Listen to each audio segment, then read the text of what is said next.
એટલે સાગર, હા મને તો એ ખબર નથી પડતી કે આના સસરાની એવી તે કેવડી કમાણી છે કે રૂપિયા રૂપિયાને રૂપિયાની રેલમ છેલ જ છે. બાપ હોય હવે એમાં હું શું કહી શકું. ગોપી, હા તારા સસરા ગેરકાયદેસર એટલે કે 2 નંબરનો ધંધો તો નથી કરતા ને? તું મને શું પૂછે છે? હું કઈ રીતે કહી શકું? મારા ઘરમાં બધા મને પૂછી પૂછીને થોડી કામ કરે છે. ગોપી, સાગર, હા મને તો લાગે છે કે આના સસરા નક્કી કઈ કાળા કામ કરતા હોવા જોઈએ. હો, નહીં તો આટલો બધો રૂપિયો આવે ક્યાંથી? હા બા, હા તમારી વાત એકદમ સાચી છે. આપણે તો ખાલી એ લોકોના ઘરમાંથી ચાંદીનો ગ્લાસ ચોર્યો હતો. ત્યાં તો એ લોકો આખું સેટ લેવાની વાત કરતા હતા, અને એ પણ ચાંદીનો.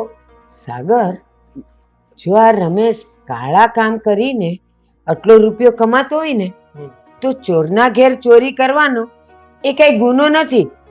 હું કેવું જ ગોપી તારું? બા, આ વખતે તો હું એટલું જ કહીશ કે જે પણ કરવું હોય ને એ ધ્યાનથી સાચવીને આપણે પગલું ભરવું પડશે. કેમ કે આ વખતે જો મારા ઘરે ખબર પડી ગઈ ને તો મારો તો મરો. પણ ગોપી, એક વાત કે ને, હવે આ તારા ઘરમાંથી ચોરી કરાય એવી વસ્તુ કઈ છે કે નહીં?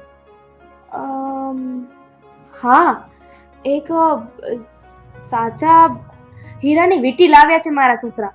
એ પણ આકાશ માટે લીધી છે એમને. હમણાં જ લીધી ને એવું કહેતા હતા. એની કિંમત પણ છે ને બહુ સારી એવી આવશે. તો ગોપી, એક કામ કર, એ વીંટી જ્યાં પણ મૂકી હોય ને ત્યાંથી તું લઈ લે અને કોઈ બીજી જગ્યાએ મૂકી દે, અને પછી 1 અઠવાડિયું રાહ જો. કોઈ એની તપાસ કરે જ, કોઈ સવાલ કરે જ, કોઈ પૂછે જ. જો એવું બધું કાંઈ ન થાય ને તો પછી આપણે ત્યાંથી ગાયબ કરીએ. કેમ રહેશે? પકડાઈ ગયા તો? અરે પણ બાની વાત સાચી છે. તું સમજવાની કોશિશ તો કર. જો કોઈ પૂછપરછ કરશે ને તો અઠવાડિયામાં ખબર પડી જશે, અને જો અઠવાડિયામાં કોઈ પૂછપરછ ના કરે તો સમજી જવાનું કે આ વીટીનું કોઈને મગજમાં પણ નહીં હોય. એક પ્રોબ્લેમ છે હવે ખાલી. હવે હવે કયો પ્રોબ્લેમ? હા, બોલ ને. ઘરમાં બધી કિંમતી વસ્તુઓ છે ને મારા સાસુ સાચવીને મૂકે છે, અને એમની નજર સામેથી વસ્તુઓ કાઢવી ને એ બહુ મુશ્કેલ છે. હા, પણ એ જ્યાં મૂકે છે ત્યાં ચાવી તો નથી મારતા ને, લોક નથી કરતા ને? ના. તો પછી શું ડરે છે? અરે ઘરમાં આટલા બધા જણ રહ્યો છો ને એટલે એને થશે કે આણે મૂકી, આને થશે કે આણે મૂકી. તારા ઉપર શંકા નહીં જાય. સારું, તો હું મોકો મળશે ને એટલે વીટી ત્યાંથી લઈ લઈશ. હા, પણ ઉતાવળ ન કરતી હો. ભલે 4 દી મોડું થાય પણ ઉતાવળ નહીં કરતી. સારું બા, તો હવે હું નીકળું, બહુ મોડું થઈ ગયું છે. હા, સંભાળીને જજે. અને મેં કીધું એમ કોઈ ઉતાવળ નહીં કરતી. 4 દિવસમાં આપણને કાંઈ ફરક નથી પડતો. હે ને? જા.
ગોપી, ગોપી ચા થઈ કે નહીં?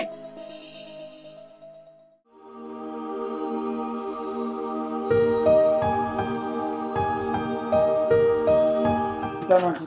આકાશ, હા, હું શું કહું છું, મને એવું લાગે છે કે મને એવો વિચાર આવે છે કે હું મમ્મીના ઘરે એકવાર આંટો મારી આવું. હા હા હા જેમ ને કઈ વાંધો નહીં, પણ તું તો હજી સવારમાં જ ગઈ હતી ને તારા મમ્મી પાસે, તો પછી વળી પાછું બીજી વખત? હા, એકચ્યુઅલી સવારે ગઈ હતી તો ત્યારે બાની તબિયત નહોતી સારી અને એમને ત્યાં એવી હાલતમાં મૂકીને હું અહીંયા પાછી આવી ગઈ. તો મને એવું લાગે છે કે હું ત્યાં પાછી જતી રહું. મારું મન નથી લાગતું. અરે એવું હોય તો હું પણ આવું ને સાથે, ચાલ બંને સાથે જઈએ. કેમ બેટા, તારું મન નથી લાગતું? શું થયું? બાની તબિયત નથી સારી ને, તો હું વિચારતી હતી કે ત્યાં આંટો મારી આવું. તો હું જાઉં મમ્મી? હા હા જવાનું જ હોય ને, હું પણ આવું છું તારી સાથે. હા પણ એક કામ કરો ને બહુ બેટા, આ તમારે ત્યાં જવું એના કરતાં તમારા બાને અને તમારા ભાઈને તમે અહીંયા જ બોલાવી લ્યો ને. તો જો તમારા બાની તબિયત વધારે ખરાબ હોય તો દવાખાને અમે પણ સાથે આવીશું અને એમની સારવાર કરાવીશું. અને આમેય તે એ લોકો આવે તો આપણે એની મહેમાનગતિ કરી લેશું. હા પપ્પાની વાત સાચી છે. આમે બાની મજા નથી સારી, તો ઘરે રસોઈ ને રાંધશે બાંધશે એવું કોણ કરશે? તો અહીંયા આવશે તો એમને હેલ્પ થઈ જશે. પણ બાને અહીંયા બોલાવીને શું બધાને હેરાન થવું? અને એમ પણ બાની તબિયત નથી સારી તો એમને મહેમાનગતિ કરાવવા પણ ના બોલાવાય ને અહીંયા. તો પછી એના કરતાં તો સારું છે ને કે હું જ ત્યાં જઈ આવું. ના બેટા ગોપી, જો તારા સસરાએ કીધું ને એટલે હવે આપડા કોઈનું નહીં હાલે. આપણે એની વાત તો માનવી જ પડશે. એટલે તું એમ કર, તારા સસરાએ બધું સમજી લે, હું કાંઈ નહીં બોલું. એટલે બેટા હું જે કહું ને એ બરોબર છે. હવે તમારા બા એકલા, આ તમારો ભાઈ એકલા એને વધારે તબિયત ખરાબ હોય તો બિચારો ક્યાં ક્યાં લઈને ફરશે. અરે તમારા બા અહીંયા આવે તો ઘડીક બેસે, બધા સાથે વાતોચીતું કરે, અને અમે બાપ દીકરો પણ છીએ ને, સાથે જઈશું. તમારી વાત એકદમ સાચી છે પપ્પા, પણ તમે તો બાનો સ્વભાવ જાણો છો ને.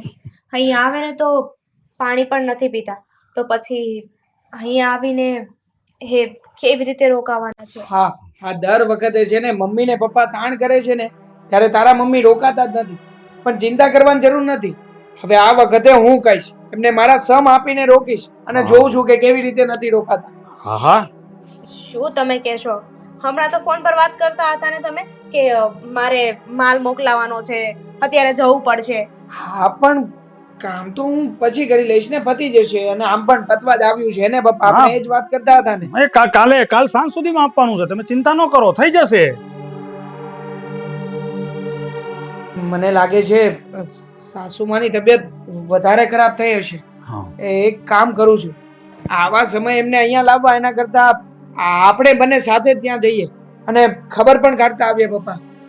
પણ હું ટ્રાય કરીશ કે એમને મનાવીને આપણા ઘરે લાવી શકું, પણ જોઈએ છે જેવી પરિસ્થિતિ હશે એવું કરીશું ને. હા તો સારું બેટા, હું જ ફોન લગાડું છું. હું વાત કરું ને તો કદાચ એ લોકો મારી વાત માનશે. ઠીક છે, ફોન કરીને તમે ખબર અંતર તો પૂછી જુઓ. પપ્પા અહીંયા મારામાંથી કરી દો. ના ભાઈ, હું તારા ફોનમાંથી ફોન કરું ને તો એના કરતા મારા ફોનમાંથી ફોન કરું તો વધારે માને. ઠીક છે, પૂછી લો. ફોન ચાલુ હોય તો સારું. હા રિંગ વાગે છે. હા હલો શારદાબા, કેમ છો? આ ગોપી કહેતી હતી કે તમારી તબિયત થોડીક બગડી ગઈ છે, તો તમારા ખબર અંતર પૂછવા માટે ફોન કર્યો છે. તો આ ગોપીને ત્યાં આવવું એના કરતા તમે અને સાગર બેવ અહીંયા આવી જાઓ અમારા ઘરે. અહીંથી જો કાંઈ એવું તકલીફ જેવું લાગશે તો હું અને આકાશ બંને તમારી સાથે આવીશું. જરૂર પડે તો તમારા રિપોર્ટ કરાવી લઈશું. અહીંયા અમારી બાજુમાં સારામાં સારી હોસ્પિટલ છે, ત્યાં જઈ આવશું. તમે બિલકુલ ચિંતા ન કરો, અમે છીએ ને બધા તમારી સાથે. હા તમે આવો. અરે ના, એમ થોડું ચાલે. અરે આવવું જ પડશે. જો તમે મારી વાતનું માન રાખવું પડશે. મેં કીધું ને તમારે અહીંયા આવવું જ પડશે. બસ ચાલો, હું ફોન મૂકું છું. ના મારે કઈ નથી સાંભળવું.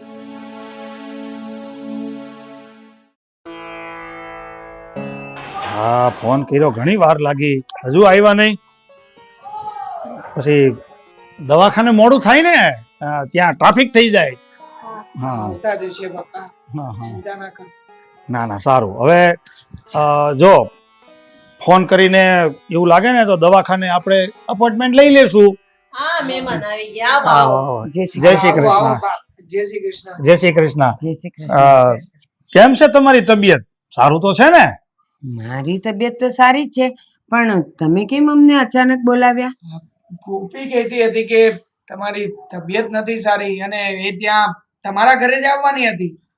અરે પણ સવારે તો એ આવી હતી, તો અત્યારે કેમ એને જરૂર પડી? શું થયું બેટા? હવે એ તો તમે જ તે ગોપીને જાતે પૂછી લ્યો ને કે ઈ ત્યાં શું કામ આવવા માંગતા હતા. હા ગોપી, બોલ ને મારી બેન, કેમ તારે આપણા ઘરે પાછું આવવું હતું? એમાં જ મારું મન થતું હતું એટલે. પણ ગોપી વહુ, તું તો એમ કહેતી હતી ને કે મારા બાની તબિયત સારી નથી એટલે એને મારે હોસ્પિટલ લઈ જવા જોઈએ, મારે ત્યાં જાવું જોઈએ. હા ગોપી, હા તું કહે છે કે મને મન થતું હતું એટલે, પણ તું હજી સવારમાં તો ગઈ હતી ને, તો પછી બીજી વખત જવાનો શું મતલબ છે? અને આમ પણ હા તો આજ પેલા ક્યારેય પણ એક જ દિવસમાં 2-3 વખત ક્યારેય તારા પિયર નથી ગઈ, તો પછી આ વખતે તને બાને મળવાનું કઈ બીજું કારણ હતું? હા જો એ કારણ હોય તો કારણ શું છે? બેટા તું આ બાજુ આવતો રે. અને ગોપી વહુ, એ બધી વાત છોડો, આપણે આકાશ માટે સરસ મજાની હાચા હીરાની સોનાની વીંટી ઘડાવી છે, ઈ લઈ આવ્યા. ચાલ. મમ્મી, તમારે આવવાની શું જરૂર છે? તમે લોકો અહીંયા બેસો ને, હું જઈને લઈ આવું છું. હો? અરે નાના બેટા, તને નો ખબર હોય ને, કારણ કે આ બધી વસ્તુ મારા હાથે મૂકું છું. ચાલ હું તારે હારે આવું. મમ્મી, જીદ શું કામ કરો છો?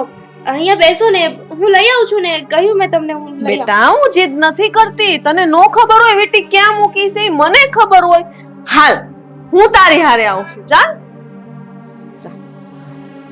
હા હા જઈ આવો. પપ્પા, હા મમ્મી આવું કેમ કરે છે? આ હા મારી સોનાની વીંટી અને આ બધી વાતને શું સંબંધ છે?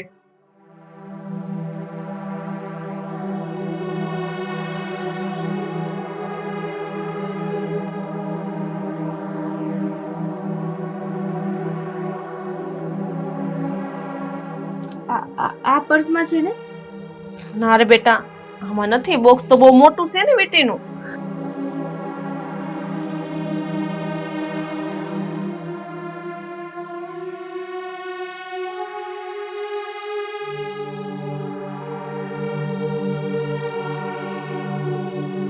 મળ્યું? આમાં હશે. ના બેટા, એમાં તો મારા બધા પર્સનલ પૈસા પડ્યા છે. એમાં વીંટી નો રે, એનું અલગ જ બોક્સ હતું.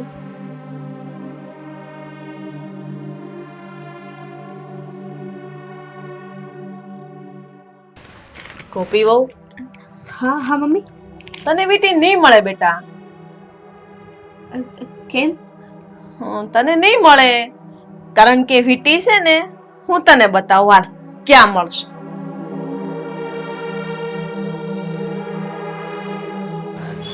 ચાલ બેટા. હા જો બેટા, હું તને કહું વીંટી ક્યાં છે. ક્યાં છે? હા ઢીંગલો છે ને, ઢીંગલો ગ્રીન કલરનો, એની પાછળ છે. ઉતારજો. પણ મમ્મી, ત્યાં થોડી ના વીંટી હોય. હા બેટા, ત્યાં જ છે. અહીંયા પગ મૂક અને આંબી લે. જો અંબાઈ જશે. લે બેટા જુઓ તો ખરા, જુઓ જુઓ. હા લે લે. હા જુઓ અહીંયા એટલામાં જુઓ, હશે કદાચ જુઓ. હા જો અવાજ આવ્યો. વીંટી? હા અરે પણ મમ્મી, મારી વીંટી તો મેં તમને આપી હતી ને, તો આ વીંટી અહીંયા કેવી રીતે? ગોપી વહુ, હવે આ બધી સત્ય હકીકત શું છે એ તમે અમને જણાવશો કે પછી અમે લોકો જ જણાવીએ આ લોકોને? એટલે આ તમે શું માંડ્યું છે? તમે મારી ગોપીને ચોર સાબિત કરવા માંગો છો? શું છે આ બધું? જો મારી બેન છે ને, કઈ ચોર નથી. આ તમારા લોકોના કિમિયા છે ને, તમારી પાસે જ રાખજો. કિમિયા? અરે આમે કોઈ કિમિયા નથી કરતા, પણ જે કાંઈ હકીકત છે ને એ જ તમને જણાવીએ છીએ. અરે તમને લોકોને શરમ આવવી જોઈએ. એક માવતર થઈને દીકરીના ઘરમાં ચોરી કરો છો? પણ રમેશભાઈ, શું સાબિતી છે કે તમે મારી ગોપી પર આળ નાખો છો? સાબિતી એ વાતની છે કે સૌ પ્રથમ અમારા ઘરમાંથી સોનાનો ચેન ચોરાણો, ત્યાર પછી એક ચાંદીનો ગ્લાસ ચોરાણો, અને હવે આ હીરા જડિત વીંટી. હવે આનાથી મોટી કઈ સાબિતીની જરૂર છે તમારા લોકોને? અરે બા, માવતર તો એને કહેવાય જે પોતાના બાળકોને વસ્તુની ચોરી કરતા ન શીખવાડે, પણ સારા સંસ્કારોની ચોરી કરતા શીખવાડે. અરે સારી વિદ્યાની ચોરી કરતા શીખવાડે. તમને શું લાગતું હતું કે અમને લોકોને ખબર જ નહીં પડે એમ? અરે મને તો તમારી ઉપર ત્યારની શંકા હતી કે જ્યારે તમે અમારા ઘરેથી પેલી કોથળીમાં ચાંદીનો ગ્લાસ નાખીને લઈ ગયા હતા. અને જોવું છે તમારે? તમારી પાછળ જોવો, સીસીટીવી કેમેરો લાગેલો જ છે ઘરમાં. એમને એમ હશે કે આ કેમેરો બંધ છે, પણ નહીં, કેમેરો ચાલુ છે, ઈ 24 કલાક. બસ મમ્મી, હવે આગળ કોઈએ પણ કાંઈ નથી બોલવાનું. ગોપી, હવે તું સાચું બોલીશ કે નહીં? અરે ના, તું ક્યાંથી સાચું બોલવાની છે? હા, તમને લોકોને નાક શરમ જેવું તો કઈ છે જ નહીં ને? હા, અરે પોતાના જ ઘરમાં રહીને તું આ જ ઘરમાં ચોરી કરાવતી હતી. અને આ તારા મમ્મી એ શું કહેતા હતા તમે? હું મારી દીકરીના ઘરનું પાણી નથી પીતી. પાણી નથી પીતા તમે, પણ એની ઘરમાં ચોરી કરાવીને એના ઘરનું જ ખાવ છો ને? અને શાળા સાહેબ, હા તમને જરા શરમ ના આવી? હા, જે રીતે બેનના ઘરમાં ચોરી થયેલા રૂપિયાથી ખાવ છો ને, એના કરતા મહેનત કરીને કઈ કામ ધંધે લાગી ગયા હોત ને તો બેન પાસે આવા કામ કરાવવાની જરૂર ના પડત. બસ બહુ થઈ ગયું હવે. ગોપી, તે આ ઘરમાં રહીને માત્ર મારો જ નહીં પણ મારા મા બાપનો પણ વિશ્વાસઘાત કર્યો છે.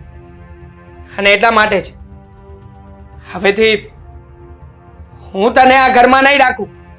અત્યારે જ આપ ઘડીએ નીકળી જા મારા ઘરમાંથી. આકાશ, નહીં, પ્લીઝ મને આ ઘરની બહાર નહીં કાઢો. હું મારી બધી જ ભૂલને કબૂલ કરું છું અને તમારા બધાની માફી માંગુ છું. મેં તમારા લોકોનો વિશ્વાસ તોડ્યો છે, મને માફ કરી દો. કુમાર, અમારા ગુનાની સજા મારી દીકરીને નહીં આપો. હવે અમે ક્યારેય અહીંયા પગ નહીં મૂકીએ. ભૂલ થઈ ગઈ. હા કુમાર, અને હા જે પણ કઈ થયું છે ને એમાં ગોપીનો કઈ વાંક નથી. હા, અમે લોકોએ જેને ઉશ્કેરી હતી કે આ બધું કરે. પ્લીઝ કુમાર, એને માફ કરી દો ને. આજ પછી આવું ક્યારેય નહીં થાય. અને મમ્મીએ કીધું ને કે આજ પછી અમે લોકો આ ઘરમાં પગ પણ નહીં મૂકીએ. પણ પ્લીઝ મારી બેનને જાકારો ન આપો. એને સ્વીકારી લો. મમ્મી, પપ્પા, આકાશ, તમે લોકો જેમ કહેશો ને હું એ બધું જ કરવા તૈયાર છું, પણ પ્લીઝ મને માફ કરી દો. હું તમને માફ કરી શકું એમ નથી, કારણ કે ગમે તેમ તો હું એક દીકરાનો બાપ છું. કાલે ઉઠીને આ સમાજ મારા જ ઘર સામે આંગળી ચીંધે અને મારો જ વાંક આવે. હું એવું નથી ઈચ્છતો કે તમારા કારણે મારી નીચા જોયું થાય. એટલે આ વાતનો ફેસલો હું મારા દીકરાને હાથમાં સોંપું છું. અમને તમારી પાસે આવી આશા નહોતી બા કે તમે આ ઉંમરે આવું કરશો. બા, તમે તો શરમને પાત્ર છો. દીકરીને આપવું તો નહીં, પણ માવતર થઈને દીકરીના ઘરે ચોરી કરો છો. શારદાબા, હું મારી જિંદગીમાં બધું સહન કરી શકું છું, પણ એક આ ચોરી અને ખોટું બોલવું, આ બે વસ્તુ મારાથી ક્યારેય સહન નથી થતી. એટલે જો તમે કદાચ એવું વિચારતા હોવ ને કે તમારી દીકરી ગોપીને ગયા પછી મારો દીકરો કુંવારો રહી જશે, તો આ વસ્તુ તમે તમારા દિમાગમાંથી કાઢી નાખજો. અરે તમારી દીકરીના ગયા પછી મારામાં હજી એટલી તાકાત છે કે મારા દીકરાના લગ્ન હું અઠવાડિયામાં બીજી જગ્યાએ કરાવી નાખું. કુમાર, હું માફી માંગુ છું. અમારા ગુનાની સજા મારી ગોપીને નહીં આપો.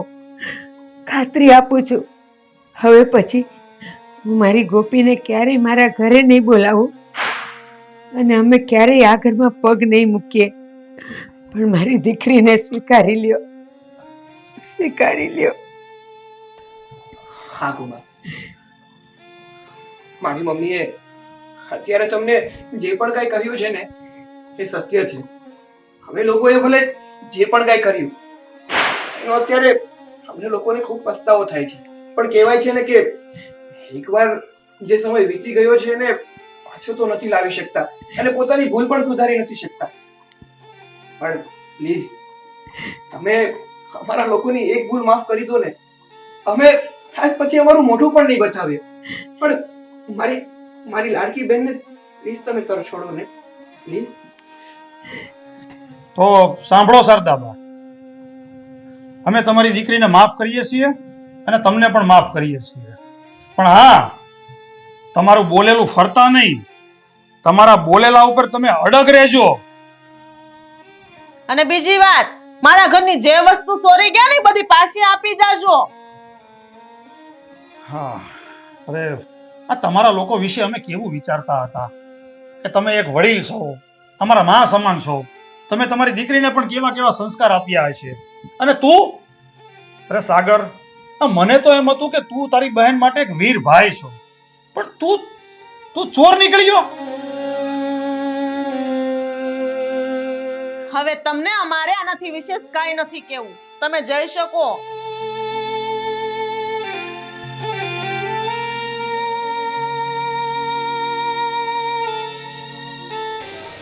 ગોપી, અરે તું અહીંયા શું ઊભી છે?